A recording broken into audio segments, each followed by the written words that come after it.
La paracha de Bo est la troisième du Sefer Shemot. Elle nous rapporte les 3 dernières plaies sur les 10, juste avant donc le moment crucial de la sortie d'Égypte. Et je voudrais profiter de cette situation à la fin des plaies pour revenir avec un peu de recul sur le message global de l'ensemble de ces 10 plaies. C'est pas rien, c'est 10 plaies qui se répartissent sur une année entière, et il est évident que le message n'est pas celui simplement d'une punition des Égyptiens. Akadosh Baruch Hu aurait pu s'y prendre autrement, de la même façon qu'il aurait pu faire sortir les Bnei Israël autrement, en un claquement de doigts, sans avoir besoin d'organiser 10 plaies progressives, de convaincre Pharaon. Tout ça a une autre fonction, un autre objectif. Donc ce que je voudrais essayer de faire avec vous aujourd'hui, c'est de reprendre un petit peu l'organisation globale de ces 10 plaies, pour essayer de comprendre quel est le message subliminal. Qu'est-ce que les plaies sont censées nous apprendre, nous apporter dans la compréhension de l'événement de la sortie d'Égypte, mais plus globalement dans l'histoire du peuple juif et dans celle de l'humanité. Pour ce faire, je vais partir d'un enseignement un petit peu étrange qui se trouve dans la Haggadah de Pessah. On nous dit au nom de Rabbi Yehuda qu'il y a en fait un moyen mnémotechnique pour se souvenir des 10 plaies dans l'ordre, et on le cite le soir du Seder de Pessah, Detzar, Hadash, Be'achav. Évidemment, ce sont les initiales de chacune des plaies organisées dans l'ordre. Mais il faut bien comprendre que ce moyen mnémotechnique n'est pas qu'une technique de mémorisation. Sinon, on n'a pas besoin de Rabbi Yehuda. N'importe quel enfant aurait pu trouver un moyen technique pour se souvenir des plaies dans l'ordre, surtout en donnant simplement leurs initiales. Or, si on regarde bien, elles sont ici regroupées 3 par 3. Les 3 premières, les 3 suivantes, et ensuite les 3 dernières, en y ajoutant, pour le moyen mnémotechnique, la 10e plaie, qui reste quand même un petit peu à part. Mais essayons de comprendre le sens de ce regroupement des plaies 3 par 3. D'abord, le commentaire de Abrabanel nous fait remarquer que cette scission des plaies en 3 séries correspond aux 3 messages qui sont inscrits dans le texte qui nous rapporte ces plaies. Et particulièrement dans l'intention qui est indiquée dans la première plaie de chaque série. Donc la première, la 4e, et ensuite celle qui va être la 7e, donc le début de la dernière catégorie. Reprenons ces différents messages. Première plaie, Exode 7, verset 17. Kohamar Hashem, bezot tedda ki ani Hashem. Ainsi parle Dieu, par ceci, par ces plaies, cette plaie particulière, qui est celle du sang, tu sauras que je suis Dieu. Donc un message précis sur l'existence et la spécificité d'Akadosh Baruch Hu, mais on y reviendra. Deuxième série de plaies, celle qui commence par Arov, les bêtes sauvages. On est maintenant avec la 4e plaie, celle qui correspond aux bêtes sauvages, Arov. On est chapitre 8, verset 18, le Ma'an Tedda, qui ani Hashem bekerev haaretz, afin que tu saches que moi, Dieu, j'interviens au cœur de la terre. Dernière série de plaies, à partir de la 7e plaie, celle de la grêle, Barad. On est au chapitre 9, verset 14, Ba'avur Teda, qui en kamoni bechol haaretz, afin que tu saches que nul ne m'égale sur toute la terre. Dans chacune des séries de plaies, il faut comprendre qu'il y a une progression. Le motif n'est donné qu'avec la première plaie. Et la première plaie, c'est en quelque sorte une présentation de la plaie et de son motif. La deuxième de la série ne vient pas redonner une justification de la plaie, mais vient constituer une sorte de mise en demeure adressée à Pharaon. La troisième plaie d'une même série, c'est une plaie de punition, sans annonce, sans justification. Ce n'est plus un avertissement, c'est la plaie qui va s'appliquer automatiquement. Et les trois groupes de plaies fonctionnent comme ça. L'annonce n'est que dans la première plaie, et ensuite, les deux autres sont dans la même posture, avertissement, et ensuite, punition dans la dernière plaie. Il y a donc bien toute une organisation des plaies selon ce principe de trois groupes contenant chacune trois plaies. Essayons de comprendre un petit peu plus maintenant quels sont les messages qui sont proposés aux Bnei Israël et aux Égyptiens. Les deux sont concernés. Pour les Égyptiens, cela constitue également une sanction, une punition, puisqu'ils vont subir de plein fouet ces plaies, alors que les Bnei Israël, eux, ne vont que assister au spectacle de la plaie, ils ne sont touchés par aucune des plaies. Ils ont de l'eau qui ne se transforme pas en sang, les bêtes féroces ne les attaquent pas, ils ne sont pas gênés par la plaie de l'obscurité, pour prendre quelques exemples.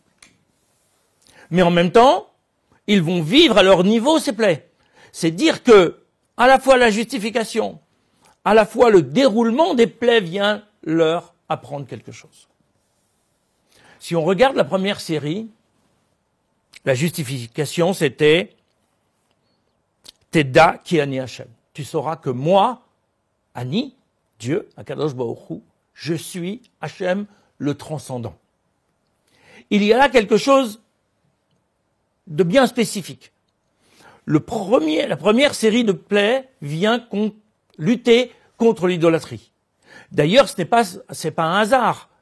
Si le premier élément qui est touché par cette plaie, celle du sang, c'est le Nil. Le Nil qui apparaît comme étant l'une des divinités de l'Égypte ancienne, parce que c'est un élément nourricier pour l'ensemble de la nation. On sait bien que la terre était habitable et cultivable aux abords du Nil grâce à ces crues qui permettaient d'apporter des nutriments pour la terre et de l'enrichir. Au-delà de ces zones inondables, on rentrait très rapidement dans le désert.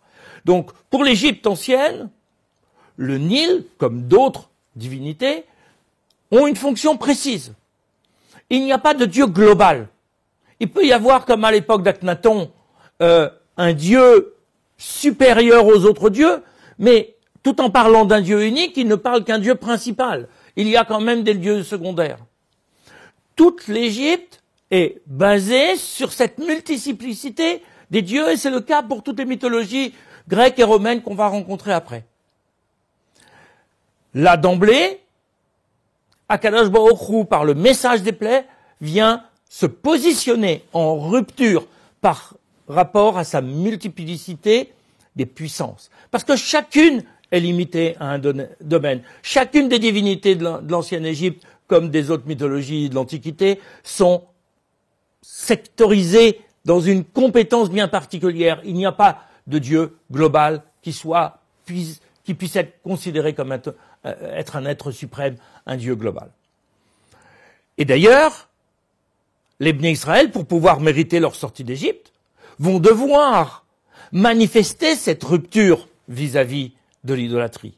Ce n'est pas par hasard si Akadosh Baruch Hu va leur demander de séparer un agneau de sa mère pendant 3 jours, de l'attacher au pied du lit dans les maisons des Bnei Israël pour que tout le monde entende ces agneaux brailler, manifester leur isolement par rapport à leur mère. Ce n'est pas par hasard si ces agneaux vont devoir être sacrifiés, qu'on va mettre le sang sur les linteaux, les poteaux des portes. Ce n'est pas par hasard si ces agneaux vont devoir être cuits, grillés, pour bien manifester de manière auditive, visuelle, olfactive, que les Bnei Israël sont en rupture avec la religion égyptienne dans laquelle le bélier est une divinité importante. Donc il faut qu'ils actent cette rupture avec la culture idolâtre pour pouvoir commencer à mériter par leur comportement la sortie d'Égypte. La deuxième thématique qui est évoquée, c'est celle de la présence d'Akadosh Baruch Hu dans les affaires des hommes, son immanence. Il n'est pas simplement un Dieu transcendant, créateur du ciel et de la terre, il intervient dans la vie des hommes. Non pas parce que la vie des hommes est particulièrement intéressante, mais parce que la vie des hommes est un laboratoire de préparation à la relation avec Akadosh Baruch Hu. L'horizontal prépare le vertical, et c'est extrêmement important. C'est pour ça que les Bnei Israël vont devoir être éduqués sur le rapport à l'autre, le respect du corps, le respect de l'être, le respect du prochain. Et dans les trois plaies qui suivent, donc dans la deuxième série, on a les bêtes sauvages, on a la peste, on a les ulcères, c'est-à-dire le rapport à l'animalité dans son caractère le plus brutal, ce qui sont les bêtes sauvages, son rapport au monde animal, la peste, et son rapport au corps humain, puisque les ulcères sont sur le corps humain. Il y a là, ici, une nécessité de comprendre que par les mitzvot, par les commandements qui vont être donnés aux Bnei Israël, les commandements sociaux notamment, ils vont devoir au moment du sacrifice pascal se réunir par groupe de 10 adultes pour pouvoir manger ce Korban Pessah, cet agneau pascal qui va permettre de leur justifier de sortir d'Égypte. Il y a là donc toute une dimension de respect, d'instauration, de vision d'une organisation sociale qui doit être mise en place et des mœurs qui doivent être mises en place. Donc là, on est aussi en rupture de manière significative vis-à-vis des mœurs de l'Égypte qui pouvaient être particulièrement dégradées. Le troisième message, c'est celui qui va se terminer en apothéose, si on peut dire ça comme ça, par la plaie, la mort des premiers-nés, la dernière plaie, la 10e plaie. Et en fait, cette troisième série de plaies, avec la grêle, les sauterelles et les ténèbres, viennent nous faire prendre conscience de l'illusion de la maîtrise de l'univers par l'homme. Face aux éléments tels que la grêle, tels que des sauterelles qui viennent s'abattre sur des cultures, tels que leur capacité à pouvoir être autonome, à pouvoir se déplacer, alors que les ténèbres étaient tellement épaisses qu'ils n'arrivaient pas à se déplacer d'un endroit à un autre en étant chez eux. C'est cette précarité de l'homme qui doit être intégrée. Parce que lorsqu'on n'en a pas conscience, lorsque l'on pense que l'homme est tout puissant, alors il peut en arriver à tuer un autre homme. C'est le rapport de la place de l'homme et de la limitation de son pouvoir, de son autonomie, de son intelligence qui doit nous amener à repenser notre relation à Kadosh Baruch Hu, parce qu'il n'y a pas comme Dieu dans tout l'univers, comme le disait la justification de cette troisième série de plaies. L'homme n'est pas un demi-dieu, n'est même pas un quart de Dieu, n'est même pas un pourcentage de Dieu. Il reste un être précaire qui est bien loin des capacités d'Akadosh Baruch Hu. Il doit en avoir conscience pour être en mesure de laisser de la place dans son univers à Akadosh Baruch Hu, à Dieu en personne.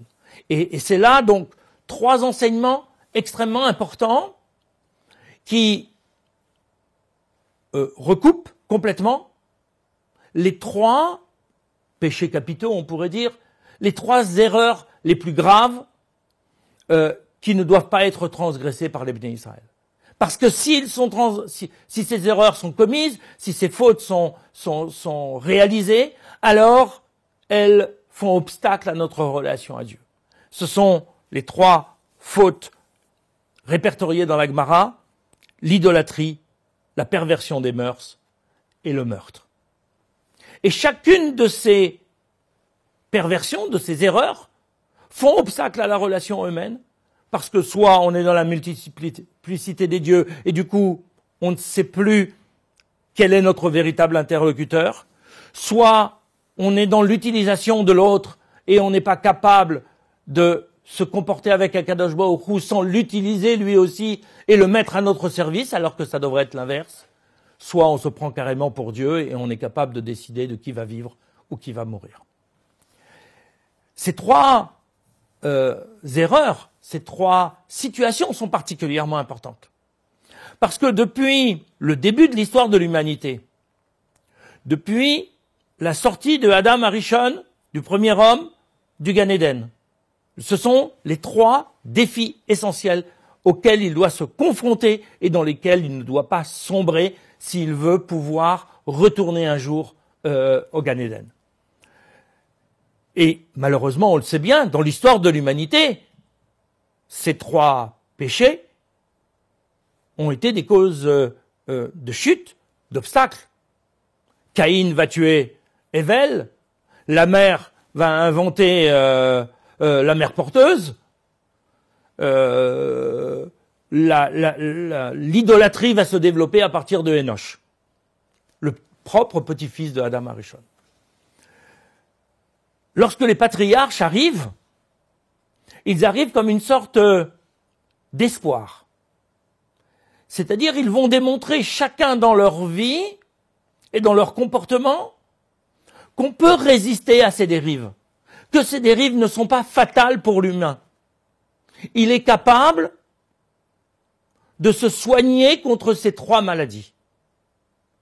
Abraham Avinu va démontrer, dans son comportement, dans sa vie, que le respect de l'autre peut être la première valeur. Le respect de sa propre épouse, qu'il va regarder comme étant une personne à part entière et pas simplement comme un beau corps qui peut être séduit par les Égyptiens. Il va prendre la défense de Lot, il va prendre la défense des hommes de Sodome et Gomorrhe pour essayer de mettre en avant la primauté du respect de soi-même et du respect des autres dans la relation. C'est possible. On est capable de laisser de la place à l'autre et de pouvoir exister sans que notre ego puisse occuper tout l'espace. C'est-à-dire que la pureté des mœurs, c'est quelque chose d'envisageable. L'homme est capable de maîtriser son humanité, son animalité pour développer son humanité. Yitzhak, le deuxième patriarche, c'est l'exemple par excellence de la lutte contre l'idolâtrie. Le pire sacrifice idolâtre, c'est le sacrifice humain.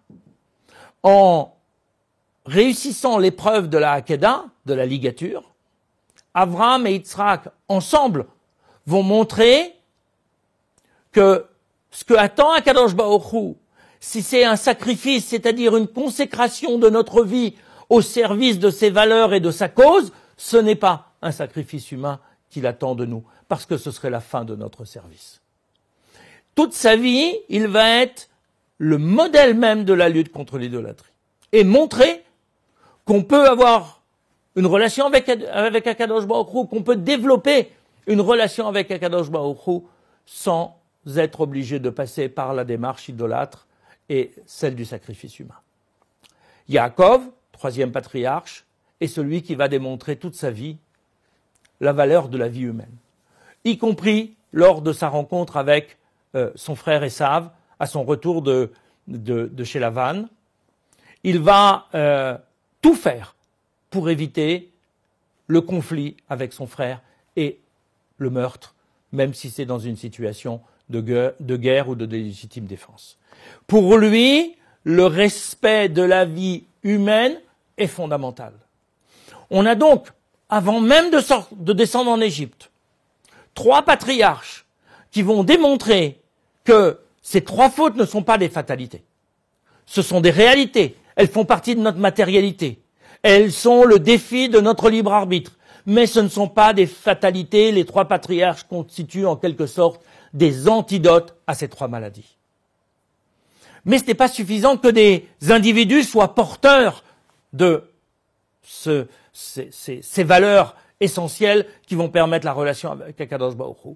Il faut que les Bnei Israël, c'est-à-dire l'ensemble des descendants de Yaakov qui vont descendre en Égypte au nombre de 70 pour représenter les 70 nations et qui vont sortir d'Égypte à plusieurs millions d'individus puisqu'il y a 600 000 hommes entre 20 et en état de pouvoir partir à la guerre, donc de plus de 20 ans. Il y a donc plusieurs millions de personnes qui sont en train de sortir d'Égypte et qui sont en train de dire et d'apprendre et de se renforcer grâce à leur passage en Égypte et à la césure que va représenter les 10 plaies, qu'on peut sortir de la dépendance de ces 3 dérives. Ils l'expérimentent en Égypte, qui est le summum de la dérive dans ces 3 domaines, et ils l'expérimentent au moment des 10 plaies. Et c'est ça qui va être la meilleure préparation, non seulement à la constitution du peuple juif, mais également au don de la Torah et au message global de la Torah, parce que toute la Torah tourne autour de cette relation avec Akadosh Baruch Hu qu'on essaye de réaliser au quotidien. Être en lien avec Dieu, c'est possible chaque jour, à chaque instant, si on arrive à surmonter ces 3 épreuves, ces 3 dérives. Tout ça nous permet de dire que d'une certaine façon, si la sortie d'Égypte a commencé il y a 3500 ans, elle n'est pas encore terminée. Parce que ces défis sont encore les nôtres. Dans le monde actuel, on est encore confronté à ces 3 dérives. Bien sûr, l'idolâtrie a changé de formule, il y a moins de statues, mais en même temps, les divinités sont toujours là. Les divinités de l'argent, de la connaissance, de la possession des êtres. Il y a toujours des idoles qui sont des idoles modernes. Il y a toujours la problématique de la dérive des mœurs. Et malheureusement, on connaît bien dans nos siècles les dérives qui sont possibles et comment on peut, dans une relation duel avec un autre être, arriver à, même si l'esclavage dans sa forme plus ancienne a disparu, mais considérer l'autre comme étant à notre service. De la même façon, on le sait bien, malheureusement, on est en permanence face au meurtre, qu'il soit physique ou psychologique. C'est pour ça que la Haggadah nous dit, nous devons chaque année au moment du Seder de Pessah, mais tout au long de l'année s'en inspirer, nous considérer comme si nous étions nous-mêmes sortis d'Égypte. C'est-à-dire comme si nous-mêmes, dans notre vie actuelle, moderne, nous avions commencé à nous sortir de la dépendance de ces 3 dérives. L'enseignement des plaies est donc extrêmement important. C'est pas juste une histoire ancienne qu'on est en train de nous raconter. On est en train de nous dérouler les 3 combats que nous devons mener en permanence, encore aujourd'hui, probablement demain, jusqu'à l'avenue du Mashiach, parce que c'est le combat contre ces 3 dérives qui fait qu'on peut être le porteur du message d'Akadosh Baruch Hu. Il ne s'agit pas de convertir les autres à nos valeurs, il s'agit de les vivre pleinement pour que dans l'exemplarité qu'on arrivera à mettre en place, on puisse amener les autres à réfléchir à ces 3 valeurs. C'est quoi l'idolâtrie moderne? Comment lutter contre la dérive des mœurs? Et comment faire en sorte qu'aucun de nous ne devienne, ni de manière physique, ni de manière psychologique, meurtrier de quelqu'un d'autre. Shabbat Shalom.